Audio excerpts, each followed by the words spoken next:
11 ఏళ్ల క్రితం కనిపించకుండా పోయిన కుమారుణ్ణి తల్లిదండ్రుల వద్దకు చేర్చిన మెదక్ జిల్లా పోలీసులు 2014లో 19 ఏళ్లు ఉన్నప్పుడు ఇంజనీరింగ్ చదివేటప్పుడు ఇంటి నుంచి వెళ్లిపోయిన తేజసాయి 11 ఏళ్లుగా కుమారుడి కోసం వెతుకుతున్న తల్లిదండ్రులు శ్రీనివాసరావు శారద ఈ నెల ఏప్రిల్ 3న మెదక్ ఎస్పీని కలిసి విషయం తెలియజేసిన తేజసాయి తల్లిదండ్రులు సాంకేతిక ఆధారాలతో తేజసాయి బెంగళూరులో ఉన్నట్లు గుర్తింపు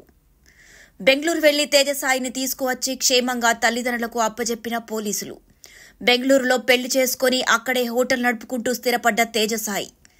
సొంతంగా డబ్బు సంపాదించాలనే ఉద్దేశంతో తల్లిదండ్రులను వీడి బెంగళూరు వెళ్లినట్లు వివరించిన తేజసాయి మెదక్ జిల్లా ఎస్పీ ఉదయ్ కుమార్ రెడ్డికి కృతజ్ఞతలు తెలిపిన తేజసాయి కుటుంబ సభ్యులు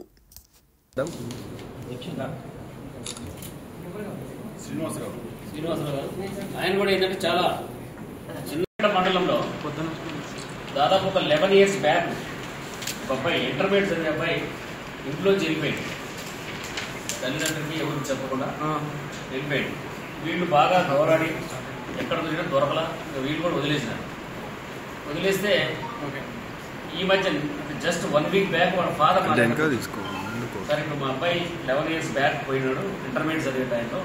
ఎందుకంటే ఇంటికి రాలేదు అని నా దగ్గరకు వచ్చి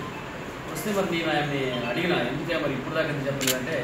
ఇంటికి వాడే వస్తాడు అనుకుని మేము 1 ఇయర్ చూసినాం సార్ ఇక తర్వాత అట్లే రాకపోతే మేము కూడా ఇద్దరం ముసలి ఇద్దరు అట్లే ఇంట్లో చెప్పుకోకుండా అట్లే ఉన్నామని చెప్తే అప్పుడు మేము కంప్లైంట్ తీసుకొని ఎఫ్ఐఆర్ చేసాం ఏది మ్యాన్ మిస్సింగ్ ఎఫ్ఐఆర్ చేసిన తర్వాత మా ఇన్వెస్టిగేషన్ స్టార్ట్ చేసి 2014లో పోయింది అబ్బాయి ఇక్కడి నుంచి స్టార్ట్ చేసి మేము బెంగళూరులో ట్రేస్ చేసింది అబ్బాయి బెంగళూరు నుంచి పట్టుకొచ్చింది రాత్రి పట్టుకొచ్చింది అయితే దీంట్లో స్టోరీ ఏంటంటే పిల్లగాడు వచ్చినాక అడిగినాయి మేము మాట్లాడితే ఏమంటారంటే ఇంటర్మీడియట్ చదువుతుంటే ఇక్కడ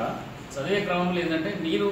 ఒక మంచి పౌరుడుగా బాగా సంపాదించాలా ఒక మంచి బిజినెస్ పెట్టాలా పెద్ద లెవెల్ ఎదగాలని ఎవరు చెప్పుకొని వెళ్ళిపోయింది సార్ మా నాన్న 2 ఎకరాలు ఉంది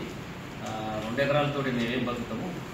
నేను పోతానంటే మా నాన్న పోనీయడు కాబట్టి నేను చెప్పుకొని వెళ్ళిపోయినా అని చెప్తున్నారు ఆడు పోయినాక కూడా మంచిగా తయారయ్యాడు మంచిగా మ్యారేజ్ కూడా చేసుకున్నాడు తర్వాత మంచి బిజినెస్ పెట్టిండు కొన్ని రోజులు ఇంకో బిజినెస్ పెట్టిండు అంటే మరీ బాగా సంపాదించడం ఒక మంచి బాయ్గా తయారైంది హ్యాపీ న్యూస్ ఏంటంటే అందరూ వాడు పోగానే మేము ఏంటంటే మేము టెక్నాలజీ ఉపయోగించి ఐడెంటిఫై చేసి పోయేటప్పుడే మాకు ఐడియా వచ్చింది ఈ పిల్లగాడు అని ఒక్కరోజు కూడా ఎవరు కాంటాక్ట్ లేడు వాళ్ళ చుట్టాలకు కానీ తల్లిదండ్రులు కానీ పోయిన కానీ ఇప్పుడు దాకా వీళ్ళు కాంటాక్ట్ లేడు 11 ఇయర్స్ నుంచి కాంటాక్ట్ లేడు పట్టుకొచ్చిన రాత్రి వాళ్ళ తల్లిదండ్రులకి తీసుకొచ్చి చూసుకున్నాక ఫస్ట్ 2 గంటల వాళ్ళు వేసుకున్నాం మళ్ళీ మీ ముందు కూడా ఎందుకు పెట్టాలనుకున్నట్టే యూత్ ఏంటంటే ఇప్పుడు సొంతంగా బతకాలి తల్లిదండ్రులు ఏం మీద ఆధారపడకుండా వెళ్ళిపోయి సొంతంగా బతకాలనే ఉద్దేశంతో పోయాడు కాబట్టి అది యూత్కి తెలవాలా ప్రతి ఒక్కళ్ళు కూడా ఏంటంటే మనం ఎప్పుడు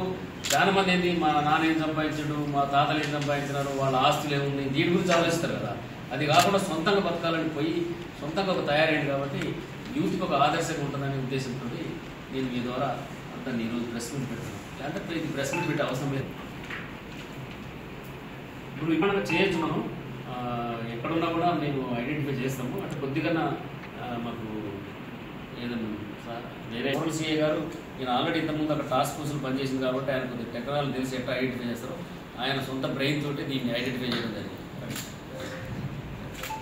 అంటే మంచి ఒక పౌరుడుగా తయారు కావాలి నేను కూడా సొంతంగా కాళ్ళ మీద నిలబడాలి ఉద్దేశంతో పోయినాను ఉపయోగమే ఉండేది కదా సార్ వెనక్కి వచ్చేవాడిని అయితే అసలు వెళ్ళేవాడినే కాదు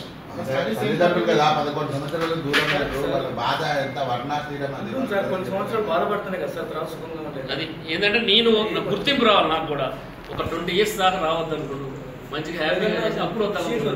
అంటే కొంతమంది ఏంటంటే ఒక లెవెల్ పోవాలనుకుంటారు కొంతమంది ఇప్పుడు చాలా మంది పోయి ఏం చేస్తుంటే క్రిమినల్స్ అయితే చాలా మంది దొంగతనాలు చేస్తారు ఇప్పుడు కూడా చాలా ఒక మంచి పౌరుడుగా తయారైంది దాన్ని మనం అప్రిషియేట్ చేయాలి చాలా మంది పార్టీలో ఏం చేస్తారు తెలుసా పోయినంతా ఏదో గ్యాంగులు చేరి ఏదో చేసి క్రిమినల్స్ తయారై అలవాటు అలవాటు లేదు ఇల్లు తీసుకున్నాడు అక్కడ బిజినెస్ చేసిన కొన్ని రోజులు తర్వాత ఇప్పుడు ఏదో కాంట్రాక్ట్ బిజినెస్ చేస్తున్నారు సార్ స్టార్టింగ్ అక్కడికి వెళ్ళినాక మినిస్టర్ ఆఫీస్లో పనిచేశాను సార్ బళ్ళారి మినిస్టర్ ఉన్నారు ఒకరు ఎన్ఎం నబీ అని ఎక్స్ మినిస్టర్ అయినారు వాళ్ళ ఆఫీస్లో పనిచేశాను ఒక 5-6 ఇయర్స్ దాకా అక్కడే పనిచేశాను దాని తర్వాత సొంతగా వాళ్ళ త్రూ సొంతగా అక్కడ గవర్నమెంట్ వర్క్స్ తీసుకొని కాంట్రాక్టర్ అయినాము. కాంట్రాక్ట్ వర్క్ చేస్తా ఉన్నాం. రీసెంట్గా 24th మార్చ్ నుంచి కాంట్రాక్ట్ వర్క్స్ కూడా తక్కువ అయిపోయినాయి అని చెప్పేసి బ్లూ స్మార్ట్ అనే కంపెనీలో జాయిన్ అయ్యి బండి తోలుతున్నాం సార్. వీక్లీ అక్కడ కూడా 15 నుంచి 18,000 వచ్చేసి ఒక వారానికి. ప్రతి బుధవారం పేమెంట్ ఇచ్చేవాళ్ళు. 18,000 ఒక వారానికి వస్తుంది. ఏం చేసినా చాలా హ్యాపీగా లీడ్ చేసిన లైఫ్.